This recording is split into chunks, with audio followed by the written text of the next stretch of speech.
Assalamualaikum warahmatullahi wabarakatuh. Sebelumnya, perkenalkan nama saya Larani Diulasari dengan NIM 22230021. Baiklah, saya di sini akan membacakan tugas seminar akuntansi saya yang berjudul tentang kriteria konsisten antara pengungkapan publik dan swasta tentang manajemen risiko dan perusahaan dan faktor-faktor penentunya. 1. Landasan teori atau pembahasan teori.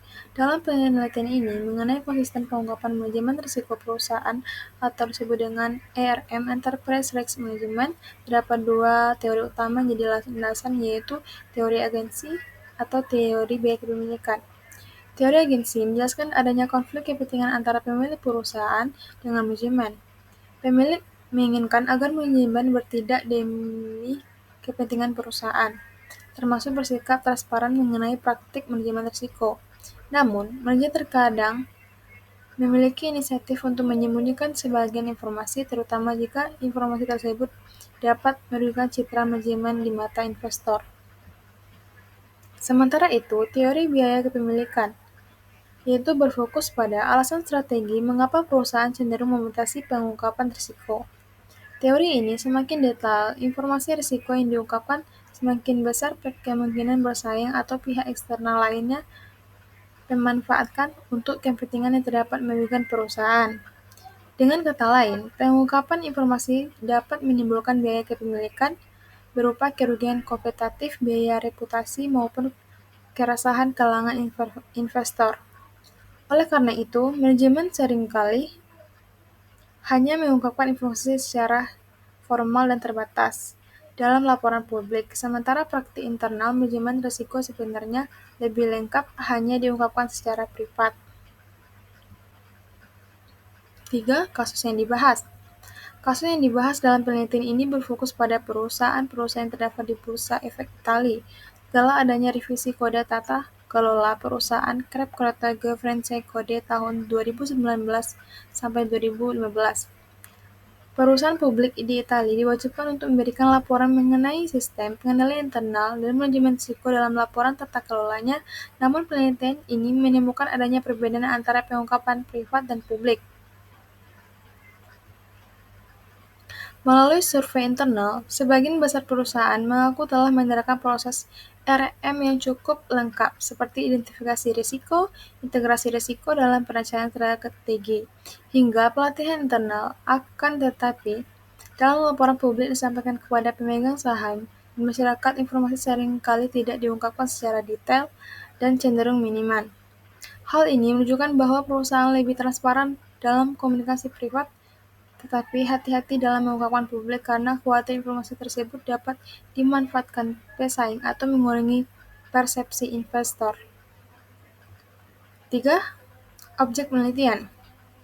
Penelitian dilakukan terhadap 66 perusahaan publik dari berbagai sektor seperti industri manufaktur, jasa keuangan atau bank atau asuransi, layanan publik, serta sektor lain seperti IT, energi dan barang konsumsi. Responden penelitian berasal dari level manajemen tinggi, termasuk anggota Dewan Direksi, Chief Risk Office atau CRO. Dengan demikian, objek penelitian dilakukan pada perusahaan publik Italia yang diwajibkan mengikuti kode tata kelola perusahaan atau Corporate Governance Code, terutama terkait dengan pengungkapan sistem pengendalian internal dan manajemen risiko.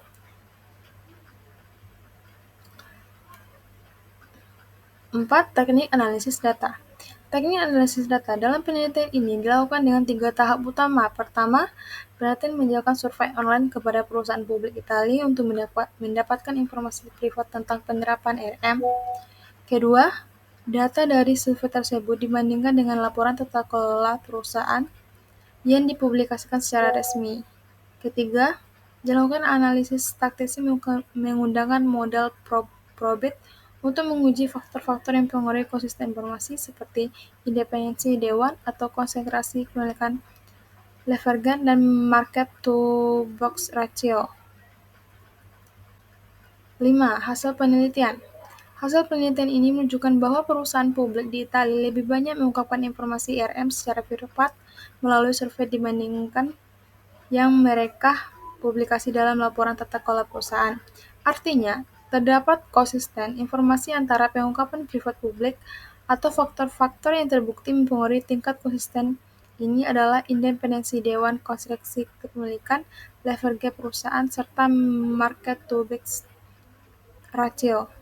Semakin independen dewan, semakin konsisten pengungkapan informasi. Sebaliknya, kepemilikan yang konsisten dan tingkat leverage yang tingkat cenderung meningkatkan inkonsistensi.